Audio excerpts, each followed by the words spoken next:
সকাল সকাল মাম্মামের tiffin, water বোতল, ব্যাগ রেডি করে মাম্মামকে স্কুলে পাঠিয়ে দিলাম। ওর পাপা গিয়ে দিয়ে এলো।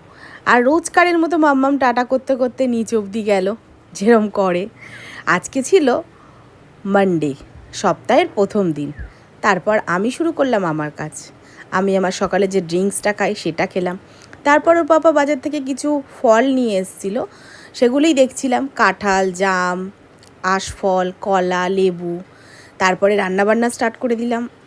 আজকে করেছিলাম ডাল, শাক আর মাছ। মাছ এনেছিল তেলাপিয়া মাছ, সেটাই ঝোল করেছিলাম। তারপরে দেখি ঘড়িতে টাইম হয়ে গেছে মাম্মামকে আনতে যাওয়ার। আর যাওয়ার সময় আমাদের বাড়ির সামনে থেকে এই একটা কালী মন্দির পড়ে, যেখানে প্রত্যেক অমাবস্যায় অনেক বড় করে পুজো হয়। যথারীতি গিয়ে দেখি মাম্মামের এখনও ছুটি হয়নি। বুঝলাম আমি একটু তাড়াতাড়ি চলে এসেছি।